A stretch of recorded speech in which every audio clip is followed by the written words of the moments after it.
Hey everyone, thanks for registering for our live webinar today. So we've had quite a few registrations for this topic and it's great to see some people jumping on. Today we will be discussing weight loss medications and I have special guest Dr. Ashwini joining me. So Dr. Ashwini is a GP with a bariatric medicine interest, and she has been a part of the clinic at Melbourne Weight Loss Solutions for the past 12 months. So she's joining us today to hopefully unpack a bit more around the science, around weight loss medications, the options, and also some of the real considerations when it comes to starting medical therapy. So yeah, thank you so much, Ashwini, for joining us. Thank you, Megan, for having me on today. No worries. We're definitely happy to welcome questions. So yeah, feel free to add any questions along the way in the chat box. And thanks for everyone saying hi so far. I can see you guys popping up, which is great. But yeah, to start us off today, I thought I would just ask Ashwini for you to kind of describe a little bit about like what you consider medical weight loss and what your role would be kind of supporting people looking for this treatment as well. Medical weight loss is medical weight loss is more of a clinically supervised weight loss. So where we're actually trying to do it in a team to make sure that we actually covering all aspects of the whole weight loss journey. So the main, I'm going to pop this little slide up here again, once again. So I don't know how well you can see it in the little Venn diagram over there, but there's lifestyle interventions. So that's your diet and your exercise. And then you've got your behavioral support. And then the one additional thing that the doctors or physicians might add to that medical weight loss is your pharmacotherapy. So pharmacotherapy is more a tool or an adjunct just to kind of help it be a little bit more of a smoother and hopefully making it a less challenging medical weight loss for anyone that's looking to try to at least get down that 5 to 10% to get its benefits of weight loss. Yeah, amazing. And I'm sure a lot of people have heard of some of the medications out there. Definitely there's been quite a bit in the media, I guess, around weight loss medications. But did you want to, break down a bit of what the types are and what, the most common medications we're using at the moment and how they work on the body as well? Yeah. So I think most of the people would have heard about the injectable medications. So what we call the GLP-1, which is your Ozempic, Saxenda, or Wegovy. And then you've got your Mounjaro, which is a GLP-1 GIP medication. So these two medications, or the injectables, they tend to mimic the hormones in your body. So we have these hormones naturally in our body and receptors in our brain and in our gut. So they tell our body to, okay, you're full right now, or let's slow down the food leaving your gut. So we try to. So they've made these hormones into. So basically, the injections are mimics to the hormones in your body. So by injecting them, they actually try to slowing down your gut so that you're not emptying your stomach as quickly. And also helping with the signals in the brain saying like, okay, yep, you're full now, time to stop. And then you've got the tablets that are out in the market. So there are a couple of tablets that are in there. I'm just going to pop a slide up as well, just so that we can have a little better look. And I'll pop the other one back on in a second. Okay. So the three tablets that are available are Contrave. So Contrave works by sort of rebalancing your food reward sort of pathways in your brain. Also helps. It's shown to help more in emotional or binge eating as well. The weight loss with it's about 6.9% on average, and as you can see, the cost per month is listed on there. The reason why we don't see as many people on it is because of the side effects are not as well tolerated as some of the newer injectable medications. So you can see that people get nausea, headache, they can't sleep. It's not suitable in people who have uncontrolled blood pressure or cardiac disease. or anyone who has any substance or issues with alcohol, for example. And then if we go down to the middle, you've got Duramine. So Duramine is like having a really massive caffeine hit. So it works on your brain again, and it's a stimulant. So it's also a capsule, so it's easily taken, and it turns down the hunger hormones it signals in your brain. The weight loss is roughly around 10%, and that's for people who are using it longer term. Once again, because of that caffeine type feel, it gives you dry mouth, racing heart, trouble sleeping, mood swings, and uncontrolled blood pressure. So once again, not suitable in older patients that might have cardiac or heart issues as well. And then we've got Xenical or Orlistat, which is we don't see many people on this anymore just because it gives you oily poos and it's not the most nicest of things. This works by actually stopping the fat absorption, about 30% fat absorption in your gut. So these are a couple of the tablets that are out there. I'm just going to pop back on just the slide with the Mounjaro, Wegovy, and Saxenda. So as you can see, Mounjaro has about a 22.5% weight loss compared to Wegovy, 18% roughly on average. Both these medications, once again, have different benefits. So Wegovy has been proven to show some additional benefits from a cardiac perspective. So that's why a doctor might pick that one over Mounjaro, even though it has high weight loss benefits. Yeah. And injections there's the pictures of the injections, and they're pretty easy to use. Once again, you need some sort of dexterity and a bit of a good eyesight to have a look at those doses, but they're very effective drugs. Common side effects are nausea, vomiting, constipation. Once again, all these medications are not suitable during pregnancy or breastfeeding. So it's a general thing. And when your doctor sees you to look at to discuss these medications, they will take a very full history. You'll be wondering why they're going through my whole history again. That's because there are a few contraindications to these medications. They'll do a full examination, just to make sure that these drugs suit you as well and are targeting the right areas that we're wanting to help with. So I've just popped this slide here. It just has a brief idea about the different types of hunger that someone can experience and where these drugs target as well. Great. Yeah, definitely. The other thing I was wanting to ask about was, I guess, the side effects side of things. Like, clearly you've mentioned how a lot of them are more the gastrointestinal symptoms. What do you find with dosing and symptoms? Is it that the symptoms generally are worse at a higher dose, or is it more initially when the medication's taken and then they wear off? Or what do you notice? So like every medication, they say start low, go slow. So we always do. So with most of the medications, you're always going to start on the lowest dose. Sometimes some people say they get the starting dose, they find that the nausea is there because they're just initiating the medication. But most of the time you see it more so on the bigger doses. It seems to be more prevalent in the use of Wegovy compared to Mounjaro, the injectables. Okay. With the tablets, once again, it's more so on the higher doses that you actually get the nausea and the GI symptoms. Yeah. Lovely. We have had a question from one of our audience. They've asked, have you heard of the Endorphix appetite control patches? Oh, I have to say, Cheryl, I have not heard about the Endorphix appetite control patches, but I will have a look I'll have to read up about that. So I do apologize. I have not heard about it. Neither have I. So we'll have to definitely check that out. We've also had a question from Shelley.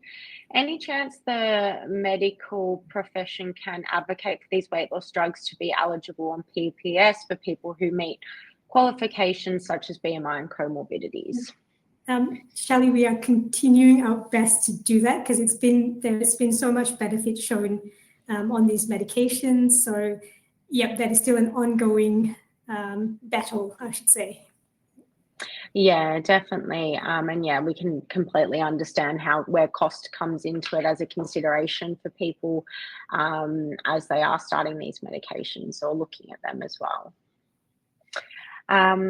We've also had a question from Cheryl can these, that the ones you've mentioned, be prescribed after sleeve surgery? So yeah, that was something that we'd highlighted as a key point to talk about today for our bariatric surgery patients. So yeah, what would be, where would they sit for usage after bariatric surgery? Yep, Cheryl. So yep, absolutely. These all the weight loss medications. Most of the studies and recommendations have been the GLP-1s and GIP. So that's your Mounjaro and your Wegovy. But you can use the tablets in some cases as well. So yes, these medications can be used. We mainly use them in patients who get weight regain or sort of plateau a bit too early than what we expected, or don't get the expected weight loss. So these drugs are excellent in trying to get those targets and help patients out as well. And we find that we may not need the higher doses, so therefore it might be a little bit more cost effective. So we use the lower doses in some of the patients, and they do get a good response from it. Yeah, definitely. And Rachel's asked, is there a reason Contrave would be prescribed to someone post-gastric sleeve instead of an injectable?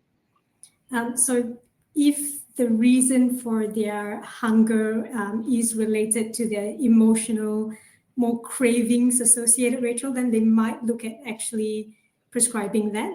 But you can use either or. It's not specifically Contrave for this surgery and the injectables for another surgery. It would be dependent on the cause of the hunger and what we're trying to treat.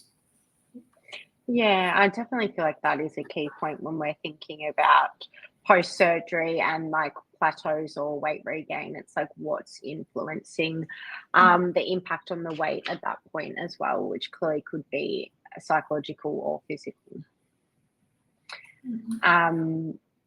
Well, thanks everyone for being very interactive and asking questions. It's definitely great to hear from you guys. Another thing I thought would be good to kind of discuss would be the risk, I guess, of weight regain when stopping the medication. So what's the evidence kind of showing at the moment with, where these medications sit with needing to be a lifelong, or can they be stopped at some stage? Yeah.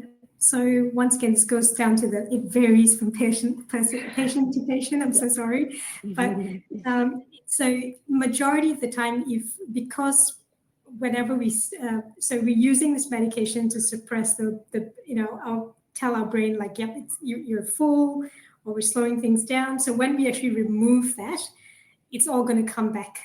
So meaning your appetite can come back, and you might not feel as full as quickly as you while you're on the medications. So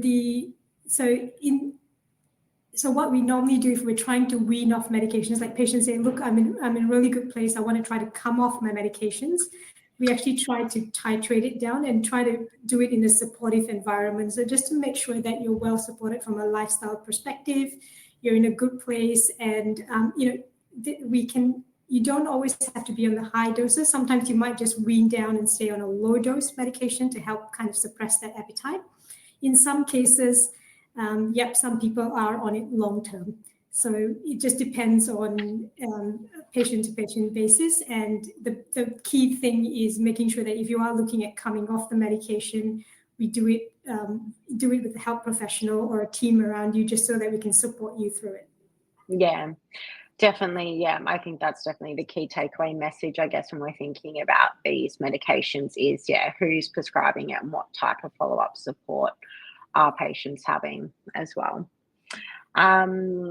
Lovely. There are more questions coming through, so we'll kind of go through these as well. So Tanya's asked she's mentioned she's recently had a gallbladder removed, which she knows potentially could be a symptom after surgery. Could this be a problem with having this type of medication without a gallbladder? No, there shouldn't be a problem at all, Tanya. So it's safe to do it without a gallbladder as well. Yeah. The only other thing I was going to say, like sometimes without a gallbladder, you can get loose, like more diarrhea after you've eaten something that's heavy in fat. Sometimes the medications can also make you have diarrhea or constipation depending on which way you go. So that's the only thing, but it doesn't affect, there's no issues with using the medication without a gallbladder. Yeah, just be kind of considering that in the management of any bowel issues in a sense. Yeah. All right. And Rachel has mentioned, which specialist would you recommend discussing these drugs with? My endocrinologist recommended Contrave, but didn't ask anything about hunger cues, so I wondered if I needed to speak to a different specialist. So there are several different types of doctors or people that you can talk to with regards to starting medication. So your own GP as well, if they have an interest in bariatric or weight loss medication, so they can actually initiate these medications and do the full care. We've also got places like Melbourne Weight Loss Solutions. So we've got a multidisciplinary team here. So talking to one of us, or like I said, a specialist endocrinologist can actually do that as well, or a general physician. So there's several different specialists that are happy to initiate it. So I mean, I guess the starting point is you can always talk to your GP as a starting point too, just because they will know your full history as well. And then saying like, is there a reason why they might not have asked me these questions, or or made one choice over the other. So you cannot get your GP as a second opinion and then ask them, like, is it worth you speaking to someone else again if you were not happy with a particular decision or Yeah, great. Cheryl has asked if a caffeine hit is a key to controlling the signals from the brain. Is coffee an appetite control or suppressant? No. So I think I might have sort of explained that poorly in the previous slide. So with regards to the Duramine, so Duramine has a mimic of like having too much caffeine basically, but its caffeine hits don't actually do much in terms of appetite control or suppressant. Otherwise, every one of us should be on coffee every day. But yeah, that's a good question. But no, as much as caffeine is a stimulant, it doesn't quite work on the part of the brain that stops you from wanting to eat a drink or Yeah. And she's also asked, does starting HRT have an impact in plateauing weight, I assume? No. So HRT in some cases show a bit more of a benefit because you're actually increasing your spontaneous movement. You feel a bit more energetic, your mood's better, you're sleeping better. So it has no impact on your weight plateauing. Yeah. Shelley's asked a bit around, I guess, cost factors, like are the smaller doses more affordable? How much would someone have to pay per month for a smaller dose? Yep. So if we're looking at, so I'm just going to pop this slide back up. All right, sorry, am I on the wrong one again? Yeah, thank you. So the Mounjaro, for example, the smallest dose start at 280 per month. Once again, there are ways that your doctor can manage these medications to make it more affordable. So speak to them because there are ways around like what we can do. But basically, yeah, the smaller dose tend to be cheaper. But at the end of the day, we want the dose that's going to give you the appetite suppressant. So like I've got the range there. So the cheapest would be around 280 and up to 690 in the Mounjaro. And then Wegovy is about 240 as a starting dose. Yeah. And Tanya's asked if the medications can help with other conditions such as fatty liver or type 2 diabetes.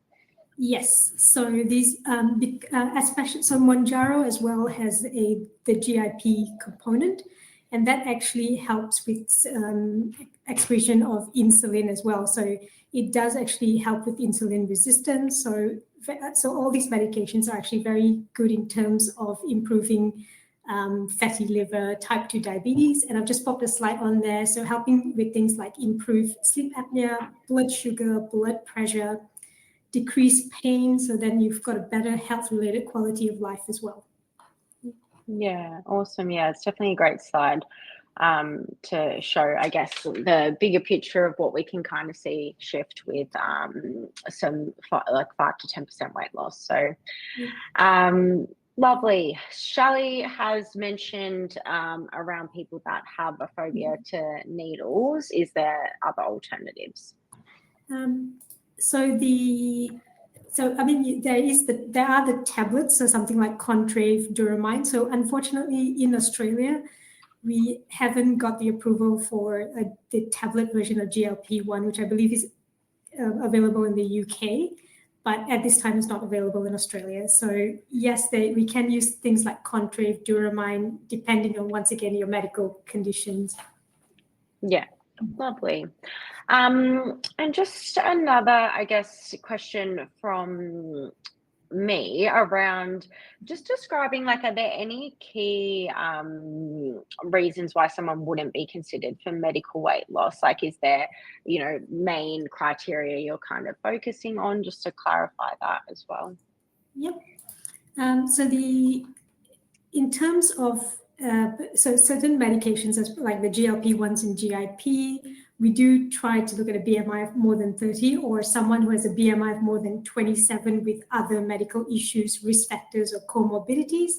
So things like diabetes, high blood pressure, high cholesterol, for example. So we wouldn't use it in patients who have a BMI that is too low.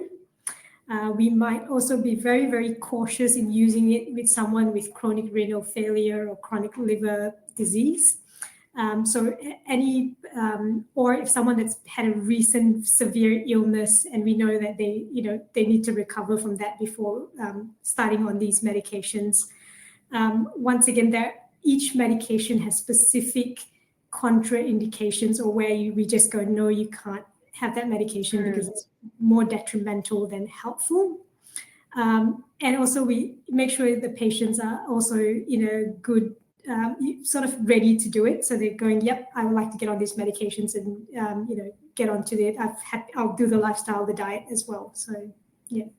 Yeah, definitely good to highlight, I guess, the importance of someone prescribing it, reviewing your whole medical history, but also, motivation for lifestyle change too. And is there a certain, I guess, amount of additional support you feel would be beneficial, or that you recommend for patients that are starting on weight loss medications, I guess, from more of like a multidisciplinary team perspective?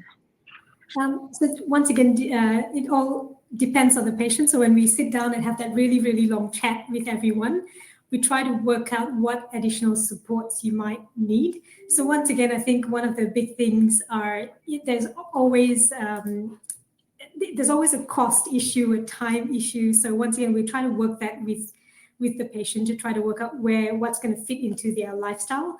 So we once again, like, having a dietitian on board is I would almost say necessary, and you have to do it because it's a dietitian is going to help you once again maintain that weight loss that you've lost, help you feel fuller for longer, and also one of the big things is we want to prevent adverse effects of dieting and diet restriction and the adverse effects on medication. So having a dietitian on board. We might even look at an exercise physiologist because they help maintain your muscle and help you have a structured exercise routine. So they do look at all your other medical conditions. So if you've got arthritis and things, they will actually look at that and create plans that are suitable for your medical history. Bariatric nurses are also a great support because once again, they can run through how to use your medications and also fill up any gaps that we might be missing. And it's a good support a person to check in with. And then psychologists, if there's a emotional eating or a like anxiety driven or sort of more and stress around the over focus or hyperfixating on food and always constantly thinking about what I'm going to eat, how much I'm going to eat. So the psychologists help get around the mental aspect of that as well. And then you got the doctor, the physician, GP that are going to look at the adverse effects. Monitoring your medication is the primary thing. And once again, if we need help or we feel, okay, medications are not doing much, do we now have to look at bariatric surgery? And that's when we bring the surgeons in. Yeah, I think that picture really, shows the complexity of it, but also, what type of support's available for sure. We've had a few more questions come in, which might be our last few as we kind of wrap up today. So if anyone has anything else that they personally want to know, feel free to add it in the chat box now. But Shelley has asked, do these medications affect vitamin supplementation, particularly in bariatric surgery patients? Yes, they do. So we still need, because we're then restricting you again, but this time by suppressing your appetite, so you might not eat as much as you would normally do. So yes, to answer the question, yes, it does affect it, and we at least do another blood test once you've been on the medications for 3 to 6 months, once again, depending on how intense the weight loss has been or restriction has been. Yeah. And Sonia has asked, weight regain after surgery, how much weight regain is considered to start the medication? So we look at so once again, how quickly you're regaining that weight. And I normally, even as soon as I start seeing around, if it's going 3 kilos and above, I might, or even, so sometimes you can hover between 1 or 2 kilos, but if you're starting to kind of get up 3-4 kilos, I'd be saying, yep, look, I think come back in and have a chat. At least we can then look at it early and go, okay, what's happening? Is it something the dietitian can address? Do we need a psychologist involved? Or at this point, do we start the medication? So once again, it varies from person to person. So it looks at the speed of how much your weight is going up. How long have you plateaued for as well? So we look at a couple of factors before we go, yep, definitely medications at this point, or do we need to try something else first? Yeah, great. Definitely loved all the questions that have come through. Thank you for everyone that's joined us today. And yeah, thank you, Ashwini, for coming on and yeah, really answering some of those key questions around medical therapy and where it kind of sits for people on their weight loss journey as well. And yeah, we've just had a thank you message come in, which is great. So yeah, so glad everyone has found this helpful and interesting. And yeah, thanks for spending the time with us on this Wednesday lunchtime. Thanks again, everyone. And I will look up that EndoFix and see what's it about. Yeah, awesome. All right. Thanks, everyone. See you later. See you.